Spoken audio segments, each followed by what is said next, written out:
Assalamualaikum warahmatullahi wabarakatuh. Selamat pagi, salam sejahtera untuk kita semua.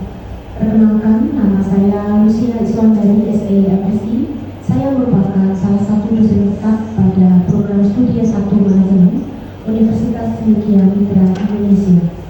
Video ini dibuat untuk memenuhi salah satu persyaratan sertifikasi dosen pada tahun 2026, yaitu terkait pernyataan diri dosen dalam unjuk kerja Tridharma perguruan tinggi pada unsur pengajaran. Mata kuliah yang saya ampu adalah Manajemen Keuangan 1 dengan kode NNJ 111202. Mata kuliah ini merupakan mata kuliah wajib dengan bobot 3 SKS dan diambil oleh mahasiswa pada semester 2. Deskripsi mata kuliah Manajemen Keuangan 1 adalah sebagai berikut. Mata kuliah ini membahas tentang manajemen keuangan pada perusahaan bisnis dan bisa terkait dengan lembaga lainnya. Manajemen keuangan memfokuskan pada bagaimana perusahaan berinvestasi di aset real, bagaimana perusahaan mencari dana, dan bagaimana aset tersebut mempengaruhi nilai perusahaan. Setelah menyelesaikan mata kuliah ini, mahasiswa nantinya akan menempuh mata kuliah lanjutan, yaitu Manajemen Keuangan 2 pada semester berikutnya. Kemampuan yang diharapkan akan terwujud pada mahasiswa dapat dilihat pada capaian pembelajaran lulusan atau CPL dan capaian pembelajaran mata kuliah atau CPMK. Ada 4 CPL yang dibebankan pada mata kuliah Manajemen Keuangan 1 ini, yaitu CPL 1 berkaitan dengan sikap, menginternalisasi dan menerapkan nilai, norma, dan etika akademik, serta menunjukkan sikap bertanggung jawab atas pekerjaan di bidang keahliannya secara mandiri. CPL 2 berkaitan dengan pengetahuan, yaitu menguasai konsep teoritis bidang ilmu ekonomi dan manajemen beserta fungsinya.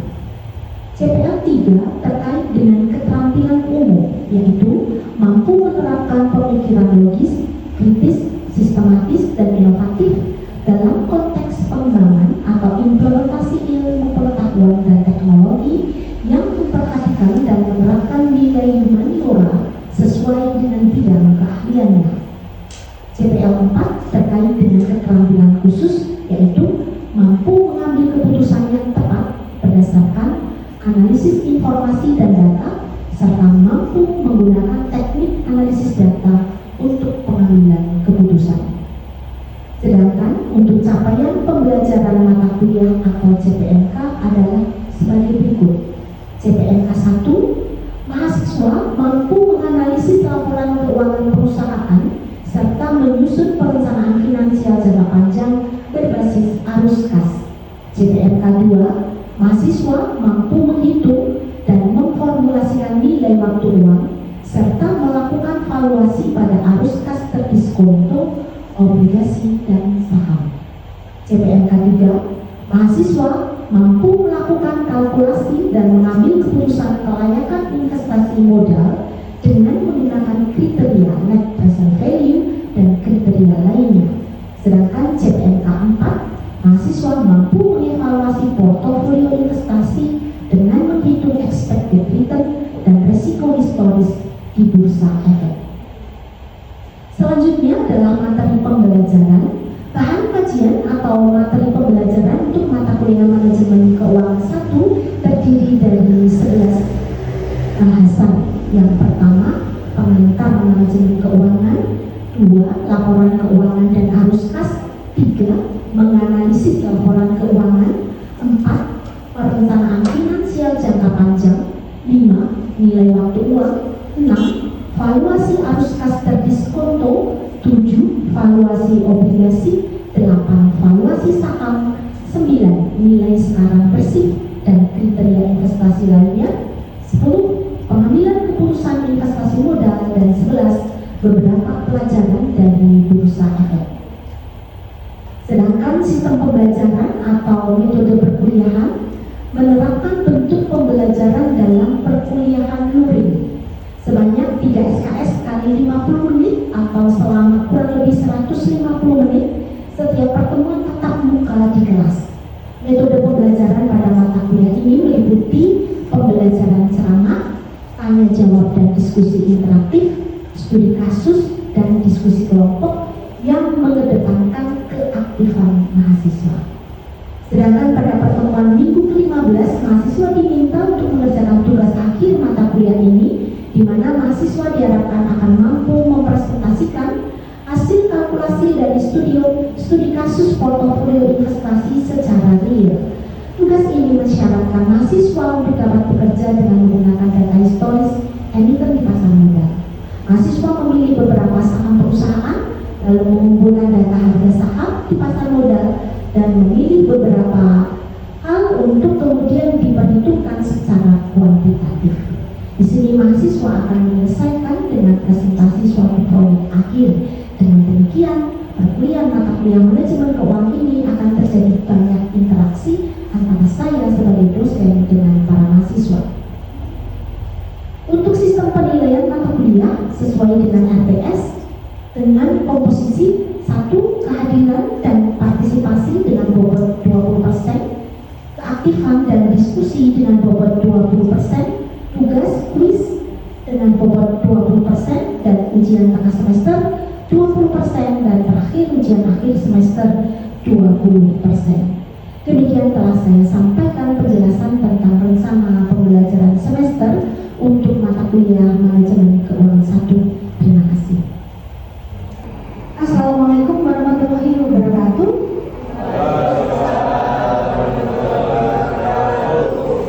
Selamat pagi, salam sejahtera untuk kita semua. Jadi pagi hari ini kita bertemu untuk mata kuliah kita manajemen keuangan 1. Ya, hari ini kita akan membahas topik tentang pengantar. Kita masih berbicara tentang pengantar karena memang ini adalah pertemuan pertama ya, untuk semester ini pada mata kuliah manajemen keuangan 1. Nah, semua dalam keadaan baik? Baik. Oke, siap ya kuliah? Siap. Nah, kita akan mulai tentang mata kuliah kita keuangan. Nah, siapa yang belum pernah mendengar kata keuangan? Tidak ada ya? Baik. Nah, dalam istilah keuangan ya kita tahu ya di setiap bisnis apapun ya, bisnis apapun skalanya baik itu kecil maupun besar, keuangan itu selalu menjadi topik yang menarik. Ya, oleh karena itu maka ya, orang yang mengelola perusahaan baik dalam skala kecil atau skala besar harus melakukan pengelolaan secara baik supaya perusahaan bisa berjalan dengan baik. Nah, ada 3 pertanyaan mendasar ya yang harus dijawab oleh seorang manajer keuangan. Yang pertama itu adalah investasi jangka panjang apa yang menjadi pilihan perusahaan. Tentu saja ini terkait dengan banyak sekali ya alternatif pilihan-pilihan investasi jangka panjang. Nah, harus dipilih itu, tidak semuanya bisa diambil. Nanti kita akan diskusikan terkait dengan hal tersebut. Pertanyaan yang kedua itu adalah bagaimana ya, dari mana perusahaan bisa mendapatkan modal. Tentu saja modal ini akan digunakan untuk memperoleh investasi jangka panjang yang tadi sudah dijawab pada pertanyaan yang pertama. Lalu yang ketiga itu adalah bagaimana mengelola, mempertahankan aset-aset jangka pendek. Tentu saja aset-aset jangka pendek itu terkait dengan bagaimana operasional kegiatan rutin itu harus terjaga. Nah, ketiga pertanyaan ini akan kita pelajari lebih dalam dengan menggunakan pendekatan laporan posisi keuangan. Kalau dulu istilahnya itu adalah neraca, ya. Sekarang ini adalah laporan posisi keuangan. Kita lihat dulu. Pertanyaan pertama tadi bicara tentang investasi jangka panjang apa yang akan dipilih oleh perusahaan. Nah, ketika kita bicara tentang investasi jangka panjang, apa yang bisa dipilih, maka kita berbicara tentang aset-aset yang sifatnya tetap. Masih ingat ya? Aset-aset tetap? Contohnya apa? Bangunan, ya. Nah, tanah, peralatan-peralatan, mesin-mesin, kendaraan. Nah, ini masuk dalam kategori investasi jangka panjang. Nah, biasanya investasi jangka panjang itu nilainya besar, mahal, ya. Maka membutuhkan pemikiran yang mendalam, sehingga seorang manajer keuangan perlu memproses, perlu melakukan apa ya istilahnya, pertimbangan-pertimbangan yang matang untuk mengambil keputusan apakah kita mau beli mesin A, mesin B, mesin C, beli tanah. Nah, ini semuanya ini kita rangkum dalam topik yang kita sebut dengan penganggaran modal atau capital budgeting. Nah, dalam topik itu nanti manajer keuangan akan dihadapkan pada alternatif ya, bagaimana menilai apakah mesin A lebih layak daripada mesin B dan seterusnya. Tentu saja ya, nilai manfaat itu harus menjadi poin penting. Harus ada nilai manfaat yang lebih besar daripada biaya yang akan dikeluarkan untuk bisa mendapatkan aset tetap tersebut. Nah, ini pertanyaan yang pertama. Kemudian ya, yang kedua, untuk bisa dapat aset tetap membutuhkan apa? Modal. Ya, butuh modal, butuh dana. Pertanyaan yang kedua tadi kan dari mana? Ya, dari mana modal diperoleh? Banyak sekali pilihan sumber-sumber modal, ya toh?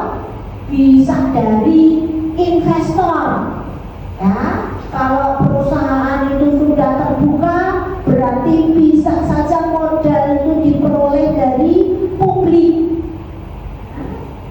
Atau kalau belum TBK, ya pilihannya mungkin adalah kita ambil dari internal, dari perusahaan itu sendiri, bisa begitu.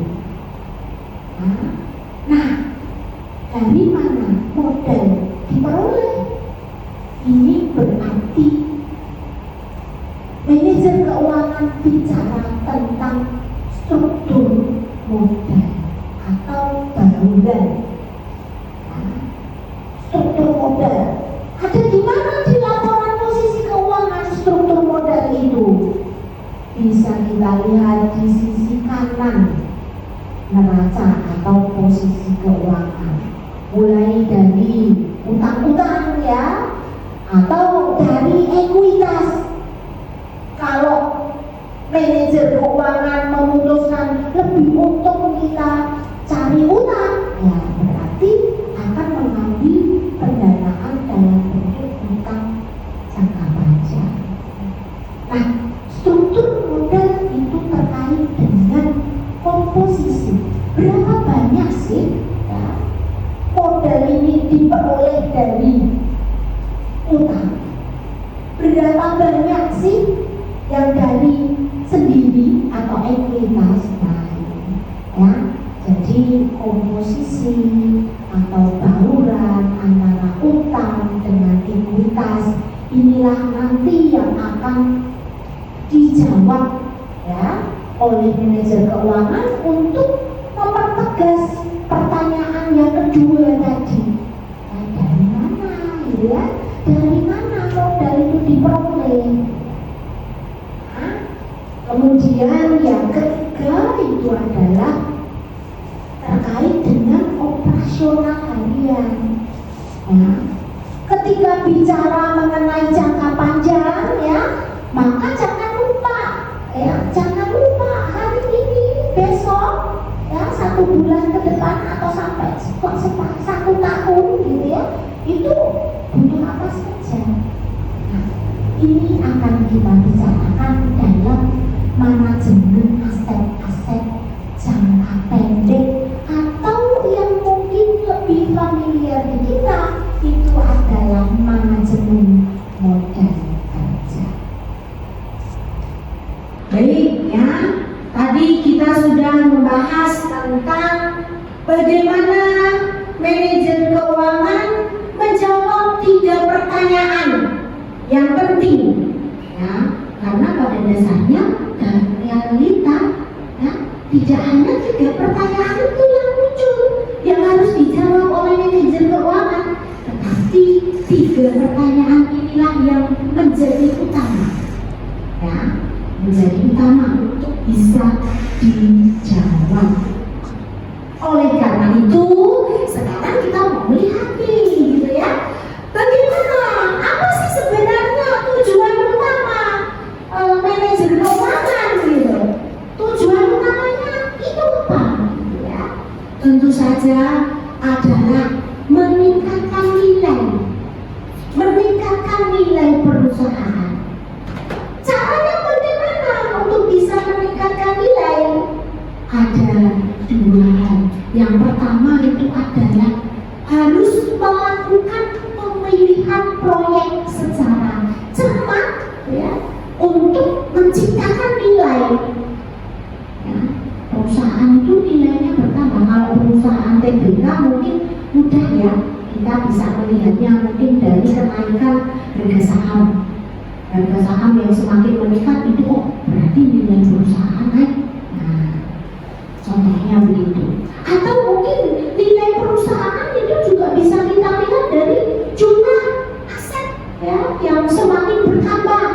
Nah, ada banyak hal ya, sehingga seorang manajer keuangan harus memiliki kemampuan untuk memilih proyek yang bisa menciptakan nilai. Harapannya apa? Dengan pemilihan proyek yang tepat, maka nilai perusahaan akan naik.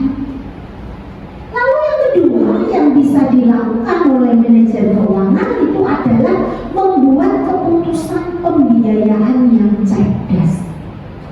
Ya, tidak selalu utang itu buruk, ya, tetapi tidak selalu juga utang itu menguntungkan, gitu ya. Buat pertimbangan berapa kos yang harus dikeluarkan untuk bisa mengakses utang. Ya. Nah, ini perlu menjadi pertimbangan yang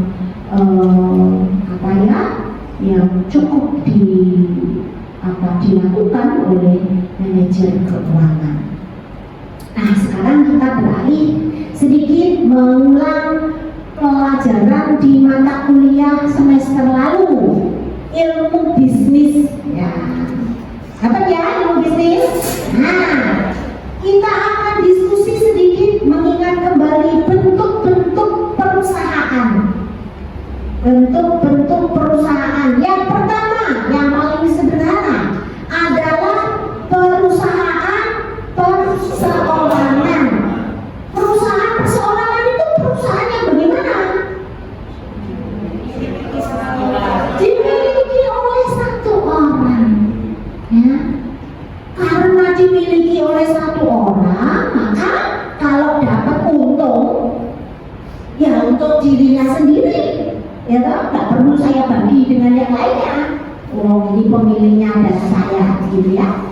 Tapi, ya, ketika perusahaan mengalami masalah, menanggung rugi, berarti harus nanggung rugi sendirian, gitu ya. Ya, mau tolong-tolong kemana, gitu ya. Ya, diselesaikan sendiri.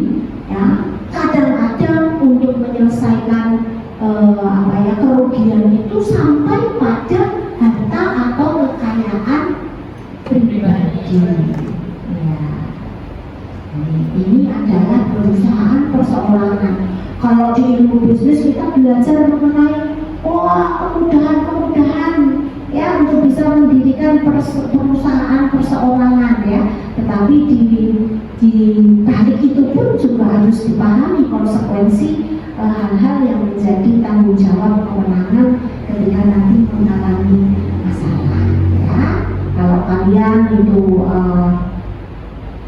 mahasiswa yang memiliki konsep saya mau berwirausaha nanti ya, nah mungkin pilihan-pilihan dari perusahaan ini menjadi masukan ya kita semua. Yang kedua, partnership atau sekutu ya. Maksudnya apa? Siapa yang bersekutu? Perusahaan yang didirikan oleh 2 orang atau lebih. Nah, didirikan oleh 2 orang atau lebih. Jadi ya bersekutu karena saya punya duitnya cuma 500.000 ya, Sonia punya duitnya 500.000 ya, si Nurul punya duitnya 500.000 ya, Satria punya duit berapa? 1 juta. Nah, kalau ini dikumpulkan maka modalnya menjadi tambah kuat ya, maka tambah kuat sehingga saya bisa mengoperasikan perusahaan dengan baik. Nah, dalam sekutu ya ngurusi sendirian saya kadang-kadang sulit ya, ngurusi banyak beberapa walaupun itu mungkin teman ya, sudah kenal dekat gitu, tetapi tetap ada hal-hal yang memang harus diatur di depan supaya tidak menimbulkan perselisihan. Nah, di ilmu bisnis tentu saja kalian sudah belajar lebih rinci ya, bagaimana ada sekutu aktif, sekutu pasif gitu ya. Oke, lalu yang ketiga itu adalah dalam bentuk korporasi. Nah, inilah nanti yang akan menjadi objek kita ya selama mempelajari mata kuliah manajemen keuangan. Kita akan bicara mengenai korporasi ya. Kita akan bicara membahas mengenai korporasi adalah entitas bisnis yang sah secara hukum ya. Ini adalah korporasi. Secara hukum mereka memiliki hak ya, memiliki hak untuk ya mendapatkan pelayanan dari negara. Maka gitu ya, ada perseroan terbatas atau korporasi ini yang memiliki aset tanah atas nama PT ya, karena ini dianggap sebagai entitas badan ya. Bahkan entitas ini juga harus bayar sama seperti badan, sama seperti kita. Kalian mungkin belum bayar pajak karena belum berpenghasilan gitu ya. Tapi nanti ketika sudah berpenghasilan, nah ini adalah kewajiban. Ini ya yang dimaksud dengan entitas ya hukum ya, itu seperti itu korporasi ya. Nah, korporasi yang besar ya itu akan biasanya membuka diri kepada masyarakat atau publik ya. Mereka akan membuka diri untuk bisa apa? Mendapatkan tambahan modal. Nah, kita sebut perusahaan ini dengan perusahaan TBK. Kalau di Indonesia namanya perusahaan yang terbuka, membuka kepada masyarakat untuk bisa beli saham, ya membeli saham sebagai pemilik. Orang yang punya saham itu bertindak sebagai pemilik. Nah, biasanya perusahaan-perusahaan besar itu memisahkan, ya, ada pemisahan antara pemilik atau pemegang saham dengan pengelola manajemen, ya, karena biasanya ada konflik kepentingan gitu ya, pemilik dengan manajer. Nah, ini nanti akan kita bicarakan dalam topik tersendiri terkait dengan hal tersebut.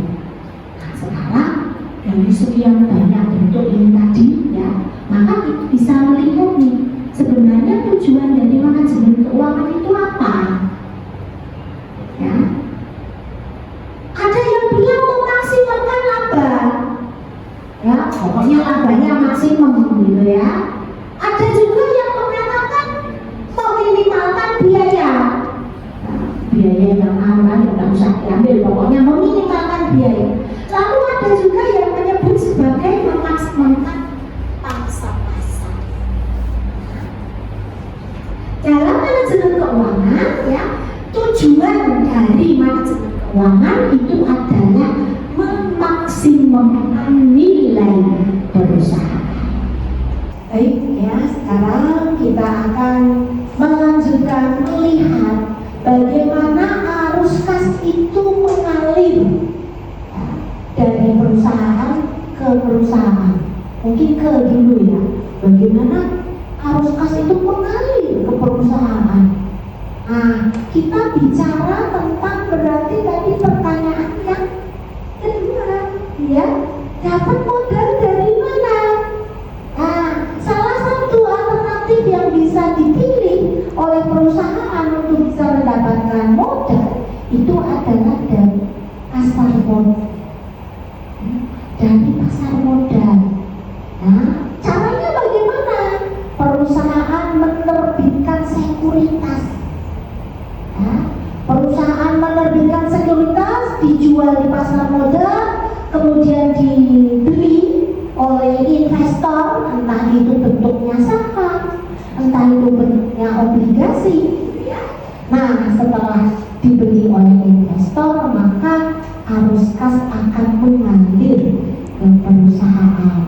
Nah, oleh perusahaan kas itu digunakan, ya, untuk antara lain ini membayar hak-hak pemilik dalam bentuk dividen, ya, membayar juga kewajiban-kewajiban dari investor yang membeli obligasi, membayar bunga, ya, kemudian juga tidak lupa dan wajib, ya, mengalir ke pemerintah dalam bentuk pembayaran pajak, ya, atau mungkin juga ada bagian yang jangan dilempar semua keluar gitu ya, ada yang harus ditahan dalam bentuk laba ditahan.